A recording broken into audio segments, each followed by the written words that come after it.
Last type, এই টাইপে দেখবো আমরা হচ্ছে কিছু প্রমাণ এবং হচ্ছে মূলদ অমূলদ সংখ্যাটা নির্ণয় করে কিভাবে। প্রথমে দেখো এখানে 3টা কোশ্চেন আছে প্রমাণের ক্ষেত্রে। যে কোনো বিজোড় পূর্ণ সংখ্যার বর্গ একটি বিজোড় সংখ্যা। প্রথমে এই 3টে কোশ্চেনের স্টেটমেন্ট গুলা চেক করি যে কি কি বলছে, একটু ব্যাখ্যা, সহজ বঙ্গানুবাদ যেটাকে আমরা বলি, সহজ বঙ্গানুবাদ করে দেখি যে কি বলছে কোশ্চেন গুলোতে। প্রমাণ করো যে কোনো বিজোড়, যে কোনো বিজোড় পূর্ণ সংখ্যার বর্গ, অর্থাৎ বিজোড় হয়ে যাবে এটা পূর্ণ সংখ্যার বর্গ একটি বিজোড় সংখ্যা। আচ্ছা কথাটা কি ঠিক আছে? তাহলে আমি যে কোনো বিজোড় সংখ্যা নিতে পারবো। বিজোড় সংখ্যাগুলো কি কি? 1, 3, 5, 7, 9, এই কয়টা নিলাম। যে কোনো বিজোড় পূর্ণ সংখ্যা, হ্যাঁ নিছি, এগুলার বর্গ,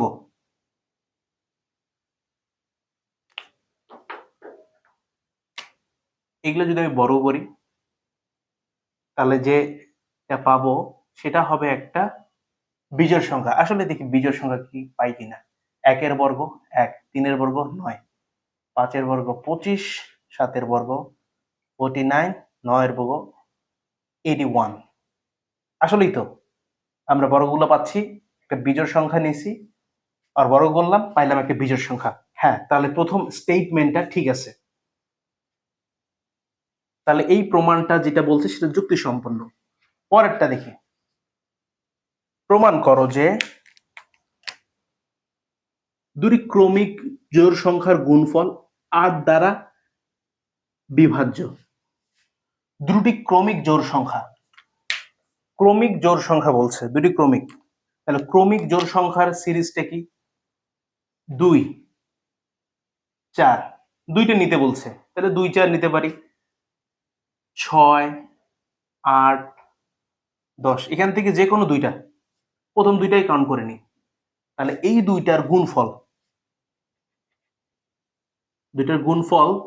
8 দ্বারা কি বিভাজ্য কিনা। তাহলে 4 দুগুণ 8, এই 8 তো অবশ্যই 8 দ্বারা বিভাজ্য, 1 হবে অ্যান্সার। পরের দুইটা যদি আমি কাউন্ট করি, এই দুইটার গুণফল 8 দ্বারা বিভাজ্য হবে কিনা এই কথা বলছে। 80, 80 তো অবশ্যই 8 দ্বারা বিভাজ্য। এটাকে যদি আমি 8 দ্বারা বিভাজ্য করি তাহলে কত হয়ে যায়? 10। তাহলে দ্বিতীয় স্টেটমেন্টটা আমাদের ঠিক আছে। তৃতীয় স্টেটমেন্টটা, প্রমাণ করো যে যে কোনো 4টি ক্রমিক সংখ্যার গুণফলের সাথে 1 যোগ করলে গুণফল একটা পূর্ণবর্গ হয়। এটা একটু চেক করে দেখি।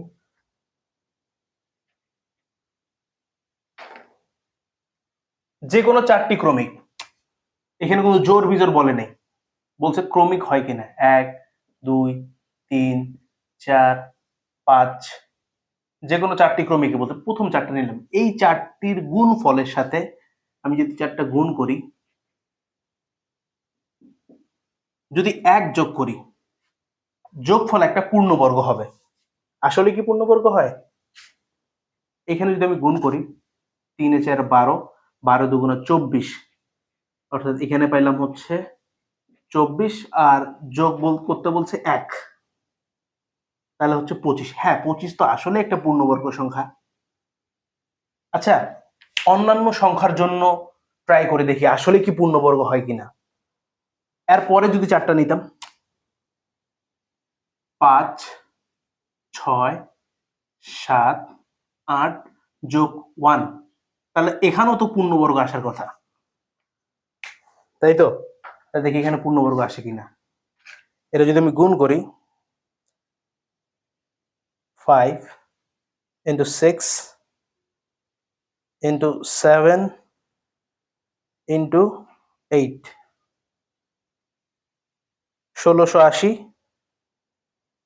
যোগ 1, 1681, 1681 আসছে। 1681 এইটা পূর্ণবর্গ কার? 41-এর। আমি যদি 41কে বর্গ করি তাহলে 1681। হ্যাঁ, তার মানে এই 3টা স্টেটমেন্টে যুক্তিসম্পন্ন এবং ঠিক আছে। এখন এইটা ম্যাথমেটিক্যাল ওয়েতে প্রমাণ করতে বলছে, যে ম্যাথমেটিক্সে কিভাবে আমি প্রমাণ করব এইটা দেখি।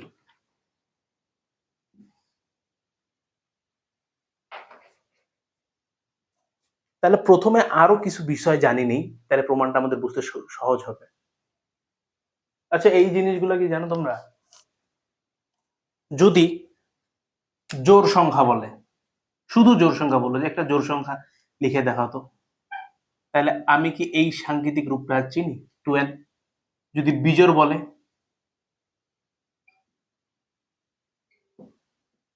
2n প্লাস 1, এগুলা জানি কিনা? আবার যদি বলতো স্বাভাবিক ক্রমিক সংখ্যা,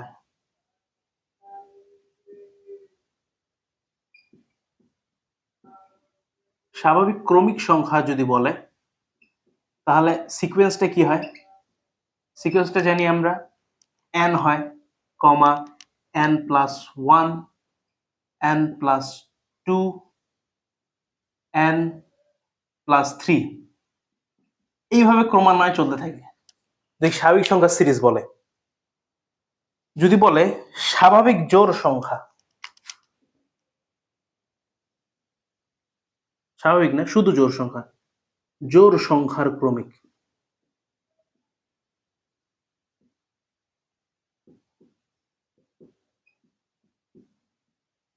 তাহলে কি আসতো? 2n, 2n plus 2, 2n plus 4, এরকম করে ইনফিনিটি টাইম। যদি বলতো বিজোড় সংখ্যার ক্রমিক, বিজোড় সংখ্যার ক্রমিক,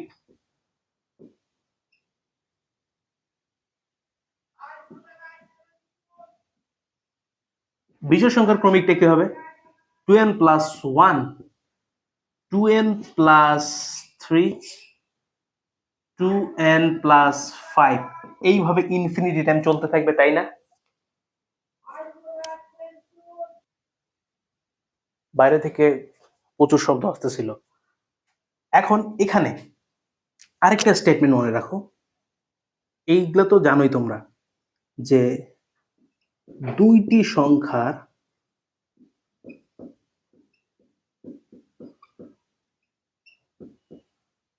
গুণফল, দুটি ক্রমিক সংখ্যার গুণফল, জাস্ট অ্যাড ক্রমিক, দুইটি ক্রমিক সংখ্যার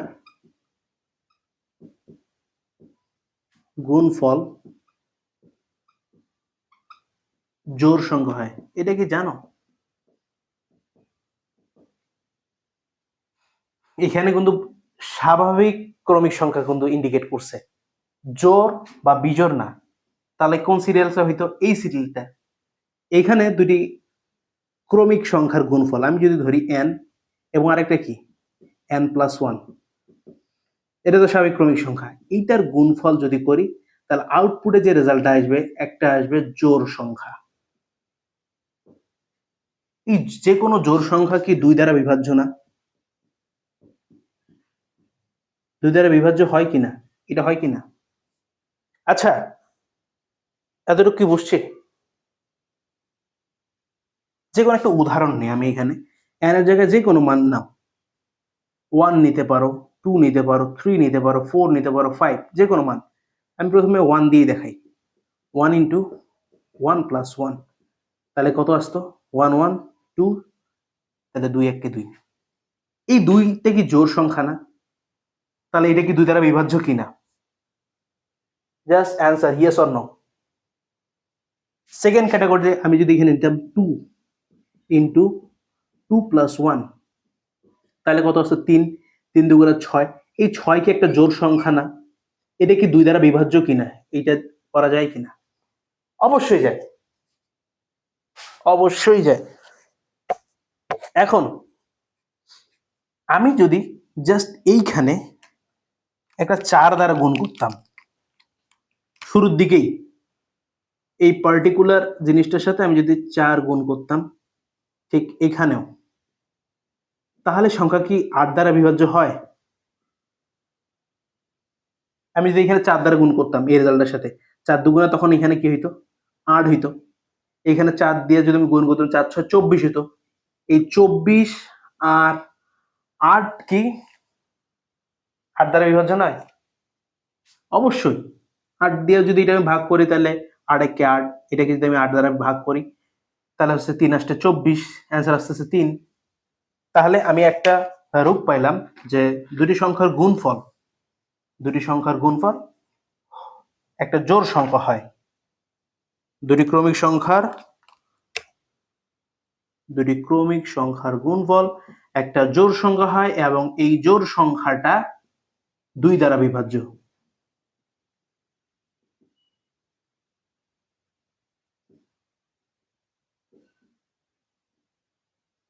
আর এই পার্টটার সাথেই যদি 4টা যদি গুণ থাকে 4, তাহলে এইটা 8 দ্বারা বিভাজ্য হয়, যেটা আমি দেখাইলাম কিছুক্ষণ আগে। বুঝছি? এই স্টেটমেন্টগুলো মনে রাখো। এই স্টেটমেন্টগুলো মনে রাখলে আমাদের প্রমাণগুলা করতে খুব সহজ হবে। মনে থাকবে? চলো এবার গুছায় প্রমাণগুলো লিখি, যেগুলো আমরা যেভাবে পরীক্ষাতে লিখবো। প্রমাণ করো যে কোনো একটা বিজোড় পূর্ণ সংখ্যার বর্গ একটা হচ্ছে বিজোড় সংখ্যা। আমরা এই কথাগুলোকে ভেঙেও দেখছি, তারপর কিছু যে জিনিসগুলো আমাদের লাগবে সেই জিনিসগুলো দেখছি। এখন আসো 1 নাম্বার কি লিখবো? ধরি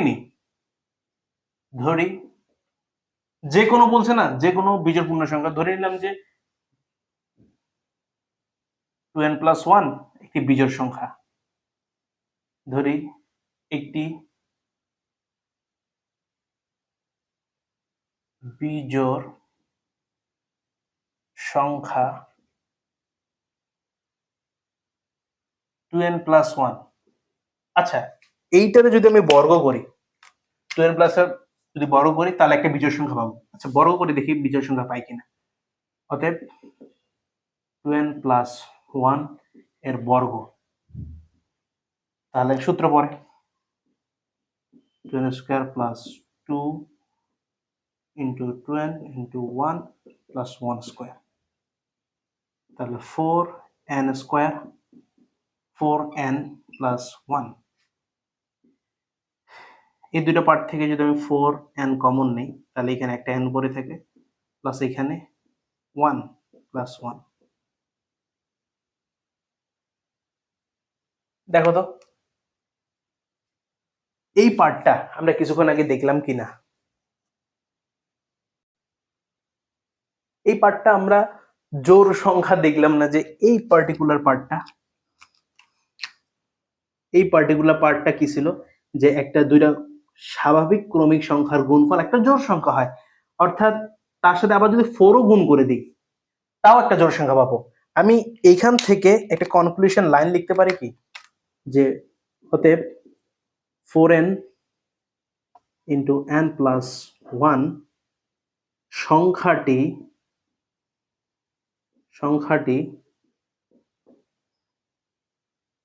জোড় সংখ্যা, অর্থাৎ 2 দ্বারা বিভাজ্য।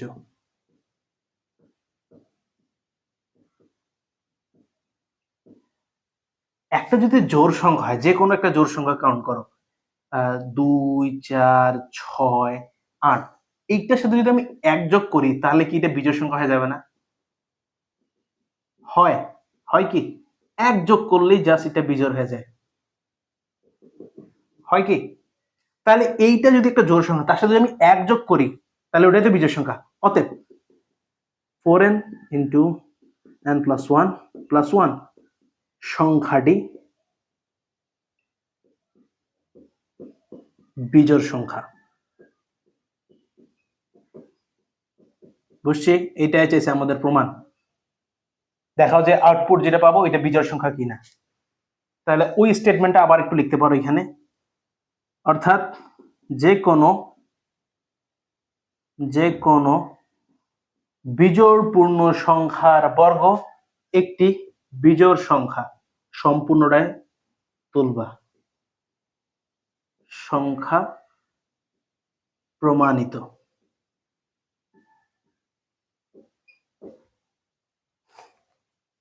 বুঝছি? তাহলে প্রথমে আমি নিলাম হচ্ছে যে কোনো পূর্ণ সংখ্যার বর্গ, বিজোড় পূর্ণ সংখ্যা। এই যে বিজোড় পূর্ণ সংখ্যার সিকোয়েন্স শুরু হয় 2n+1, যেটা কিছুক্ষণ আগে দেখাইলাম। এটা বর্গ নিয়েছি, দেখি যে এই পার্টটা হচ্ছে অবশ্যই একটা জোড় সংখ্যা। তো জোড় সংখ্যার সাথে জাস্ট এক যোগ করলে তো সম্পূর্ণটা বিজোড় হয়ে যায়। তাহলে দেখতে পাচ্ছি যে এই অংশটার সাথে 1 যোগ করলে সংখ্যাটা বিজোড় সংখ্যা। অতএব আমাদের কাঙ্ক্ষিত প্রমাণ এটাই চাইছে। তাহলে আমাদের 1 নাম্বারটা শেষ। বুঝছি এটা আমরা। পরে দেখি 2 নাম্বারটা। 2 নাম্বারটা কি বলছে? 2 নাম্বারটা বলছে দুটি ক্রমিক জোড় সংখ্যা। আচ্ছা ঠিক আছে, ধরি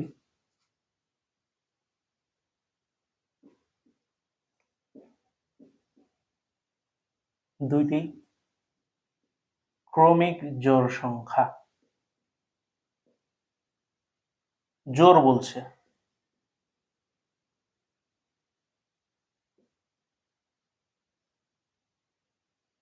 n, এটা কি ছিল? ক্রমিক জোড় সংখ্যার সিকোয়েন্স কি ছিল? 2n, তারপর 2n+2, এরকম করে ডট ডট করে চলতেছিল, যেটা প্রথমে দেখালাম। আমাদের জাস্ট দুইটা বলছে, আমি দুইটা নিচ্ছি। এখন এইটা যদি গুণফল করি, গুণফলটা 8 দ্বারা বিভাজ্য কিনা দেখি। অতএব 2n ইন্টু 2n+2, এটা না দিলেও হয়, দুইটার গুণ করে দেখাইতে বলছে, হয় কিনা। তাহলে গুণ করলে হচ্ছে 4n² n প্লাস 4n, এখান থেকে কি কমন যায়? 4n যদি কমন হয় তাহলে এখানে একটা n পড়ে থাকে, প্লাস এখানে 1। দেখো তো আবারও এই সেম প্যাটার্নটা আসছে। এই পার্টটা কি ছিল? এই পার্টটা ছিল দুইটি ক্রমিক সংখ্যার জোড়। আচ্ছা তোমরা এই জিনিসটা সাইড নোট লিখতে পারো, সবচেয়ে বেটার হয়। সাইড নোট লিখতে পারো যে দুইটি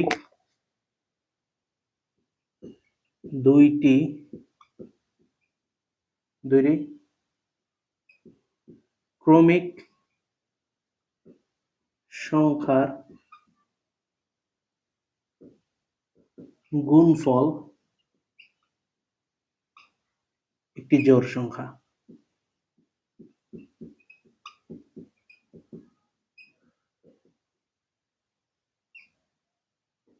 এটা আগেরটা তো অ্যাড করতে পারতা।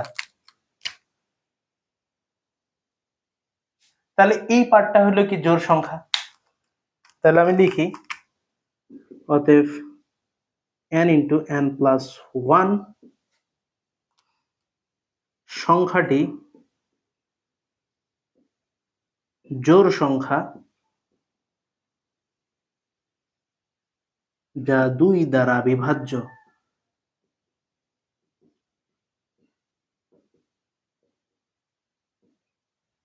অতএব 4n ইন্টু n+1 সংখ্যাটি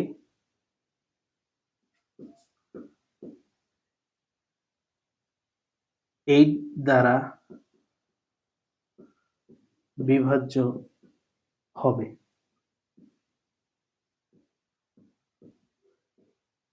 এইটাই প্রমাণ করতে বলছে। আর এটা নিয়ে আমি কিছুক্ষণ আগে বললাম এক্সপ্লেনেশনটা। এটা জোড় সংখ্যা যা 2 দ্বারা বিভাজ্য হবে, অর্থাৎ 4n+8 সংখ্যাটা 8 দ্বারা বিভাজ্য হবে। এটা কেমনে হয়? 8 দ্বারা যে পার্টিকুলার জোড়া সংখ্যাটা বাড়াবে ওইটার সাথে 4 গুণ করলে ওইটা অবশ্যই 8 দ্বারা বিভাজ্য হয়। প্রমাণিত বসছি। আসো পরের সিকোয়েন্সটা দেখি। পরে বলছে প্রমাণ করো যে 4টি ক্রমিক সংখ্যা, এখানে কিন্তু জোড় বা বিজোড় ক্রমিক সংখ্যা বলেনি, বলছে 4টা ক্রমিক সংখ্যা নাও, স্বাভাবিক 4 ক্রমিক সংখ্যা। তাহলে 4টি ক্রমিক সংখ্যা ধরি, 4টি ক্রমিক সংখ্যা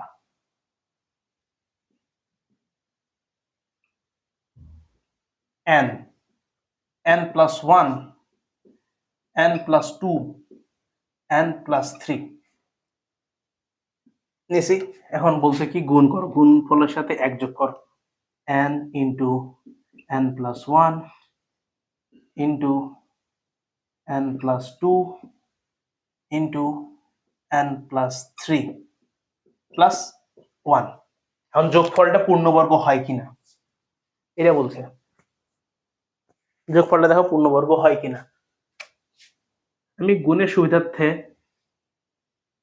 একটু গুছাই নি, n into n plus three n plus one into n plus two, সবগুলোই গুণ অবস্থায় আছে, তাই একটু চেঞ্জ করে নিলে কোনো ঝামেলা নেই।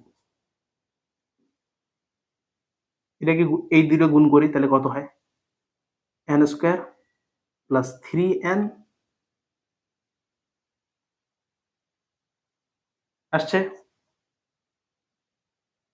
ঠিক আছে তো? হ্যাঁ, এই পার্টটা নিলাম। এই দুটো পার্ট যদি গুণ করি, n স্কোয়ার প্লাস প্লাস হচ্ছে 2n, 1 দিয়ে আবার গুণ,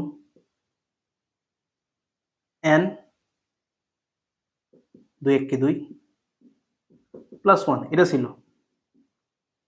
এখন দেখো তাহলে এখানে টোটাল আসতেছে কি, n স্কোয়ার প্লাস 3n, আর এইখানে দেখো n স্কোয়ার 2n 1, এখানেও আসতেছে 3n প্লাস 2 প্লাস 1।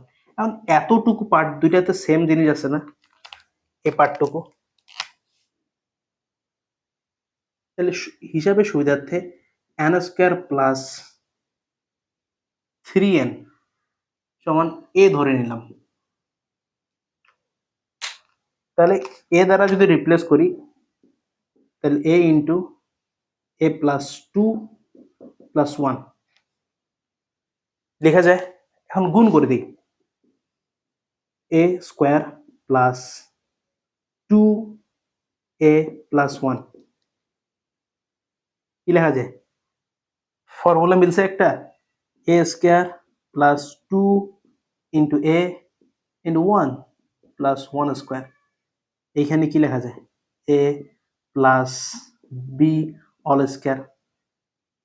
এটা পূর্ণবর্গ সংখ্যা আসছে, এইটাই চাইছে, দেখো যে লাস্টে পূর্ণবর্গ সংখ্যা আসে কিনা, এই যে পূর্ণবর্গ সংখ্যা আসে কিনা, এই যে a plus b all square একটা কি পূর্ণবর্গ না, তাহলে এইটাই চাইছে। দেখাও যে চারটা ক্রমিক সংখ্যার গুণফলের সাথে যখন এক যোগ করবা একটা পূর্ণবর্গ আসে কিনা, এই যে একটা পূর্ণবর্গ। বুঝছি? দেখো কি বলছে এই দুইটা ম্যাথের মধ্যে, বলছে যে রেঞ্জ দিয়ে দিছে প্রথম ম্যাথটাতে যে 0.31 এবং 0.12, এই দুইটা সংখ্যার মধ্যে দুইটি অমূলদ সংখ্যা নির্ণয় করে দেখাও। অমূলদ, মূলত অমূলদ এর ক্রাইটেরিয়া গুলো কি কি আমরা প্রথম ক্লাসে ইন ডিটেইলস আলোচনা করছি, তারপর এখানে যতটুকু লাগবে ততটুকু বলি। অমূলদ সংখ্যা কি হবে, এখানে যে কোনো নির্ণয় করতে বলছে, এর মধ্যে দুইটি অমূলদ সংখ্যা নির্ণয় করো। তো এইখান থেকে তো অনেকগুলো অমূলদ সংখ্যার আছে, তো এখান থেকে যে কোনো দুইটা নির্ণয় করলেই হলো আমাদের। কিভাবে নির্ণয় করব, অমূলদ সংখ্যাগুলো কি, প্রথম হচ্ছে অসীম অনাবৃত্ত। অসীম অনাবৃত্ত মানে কি, দশমিকের পর সংখ্যাগুলো কোনো সেম প্যাটার্নে রিপিটেশন নাই, ঠিক আছে, অর্থাৎ ইনফিনিটি চলতে আছে। আবার আরেকটা কি ছিল, পূর্ণবর্গ নয় এমন সংখ্যার বর্গমূল। পূর্ণবর্গ নয় এমন সংখ্যার বর্গমূল, লিখলাম না, এগুলো তো আমরা জানি, বিস্তারিত আমরা প্রথম ক্লাসে আলোচনা করছিলাম। সলিউশন করব কিভাবে, প্রথমে দেখো দুইটা সংখ্যা নিতে বলছে, আমি প্রথমে ধরে নিব, ইচ্ছে মতো ধরে নিব, কিন্তু এইটার থেকে বড় এবং এটার থেকে ছোট এই রেঞ্জের মধ্যে নিতে বলছে, দুইটা দুইটা ধরি।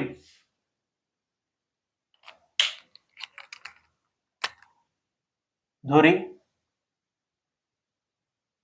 প্রথম সংখ্যাটি, প্রথম সংখ্যাটি এ দিয়ে ধরে নিলাম, এর থেকে বড় 0.12 এর থেকে বড় কি নিতে পারি?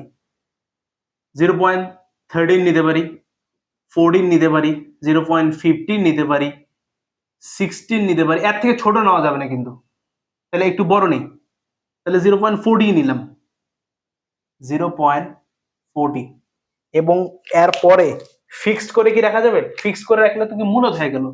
অমূলদ বানাতে গেলে পরে আরো কিছু ক্যাটাগরি ডিজিট নিতে হবে।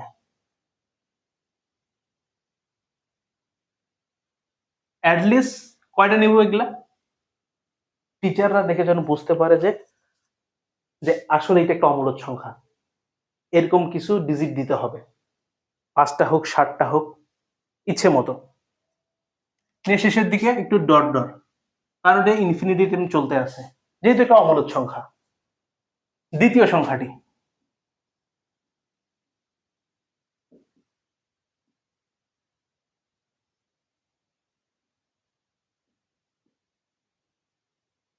বি সমান সমান ধরে নিলাম, এর থেকে বড় করব না, যে কোনো সংখ্যা নিতে পারি। 0. কত নিব? 20 এ নিই। 0.20, 1 0 2 0 5 6 7 ডট ডট। এই সংখ্যাগুলো কিন্তু র্যান্ডম নিছি, কিন্তু দেখো দুইটাই কিন্তু অমূলদ সংখ্যা, একটার সাথে একটা কোনো মিল নেই, অনাবৃত, এটাও অনাবৃত, ইনফিনিটি টাইম চলতে আছে। স্পষ্টত এ ও বি, এ ও বি উভয় বাস্তব সংখ্যা। বাস্তব সংখ্যা না?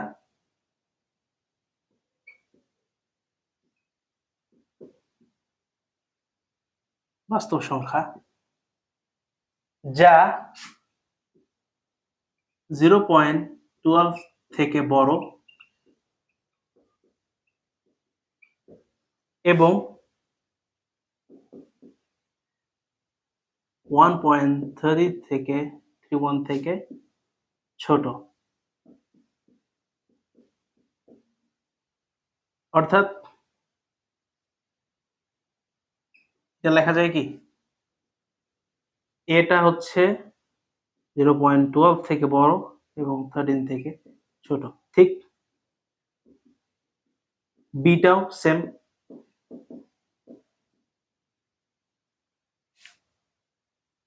এ ও বি কে কোনোভাবে কি ভগ্নাংশ আকারে প্রকাশ করা যায় না, কারণ অমূলদ সংখ্যাকে আমরা পি বাই কিউ আকারে প্রকাশ করতে পারি না।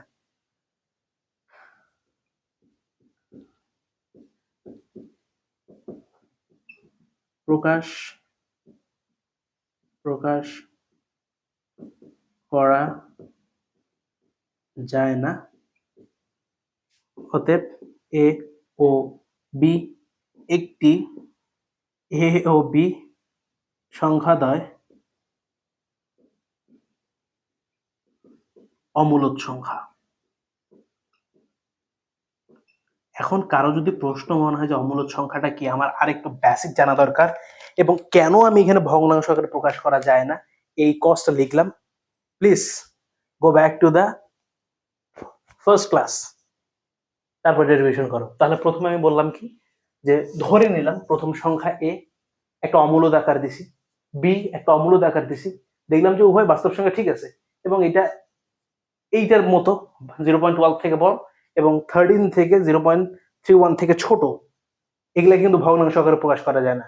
কেন? কারণ এগুলো অমূলদ সংখ্যা, বিস্তারিত পিছনে ক্লাসগুলোতে বলা আছে। অর্থাৎ এ বি সংখ্যাদ্বয় মূলদ সংখ্যা। বুঝছে? পরের প্রশ্নটা কি বলছে? √2, এইটা কি পূর্ণবর্গ কোনো সংখ্যা? 1/√2। হাফ হাফ 1/2 হাফ ছিল, হাফ কি কোনো পূর্ণবর্গ সংখ্যা? 2 কোনো কি পূর্ণবর্গ সংখ্যা না? এই দুটো সংখ্যার মধ্যে থেকে বলতে একটা মূলদ এবং অমূলদ সংখ্যা নির্ণয় করো। এইখানে ডিজিট গুলো উল্লেখ করেই দিছে, কিন্তু এখানে ডিজিট গুলো একটু ছদ্মবেশে রাখছে, আমরা শুধু একটু ভাঙায় দেখি যে কি আসবে।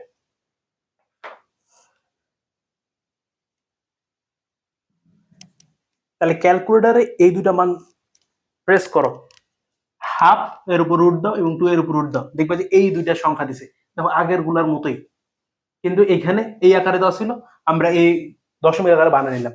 বলছে এই রেঞ্জ দুইটার মধ্যে, এই রেঞ্জ দুইটার মধ্যে একটা মূলদ আর একটা অমূলদ সংখ্যা। অমূলদ সংখ্যা কি, এখানে তো দেখলাম। মূলদ সংখ্যা হবে হলে কি হবে, দশমিকের পর কোন একটা ফিক্সড মান আসবে, জাস্ট 12, 0.12, 0.5, দশমিকের একটা ফিক্সড মান আসবে, যেটাকে আমি ভগ্নাংশ আকারে প্রকাশ করতে পারবো, পি বাই কিউ আকারে প্রকাশ করতে পারবো।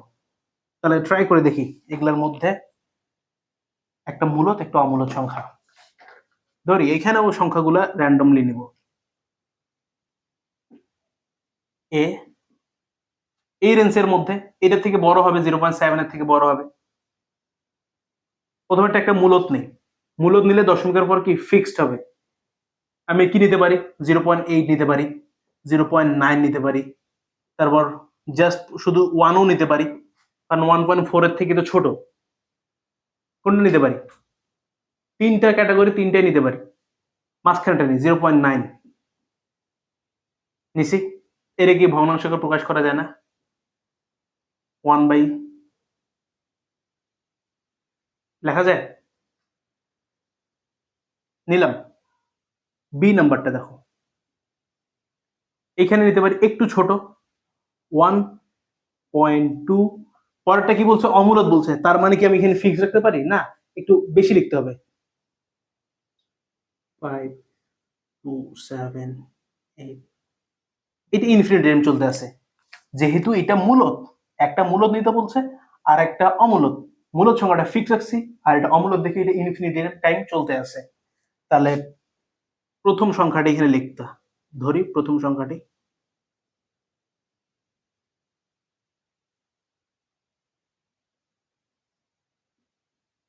দ্বিতীয় সংখ্যাটি,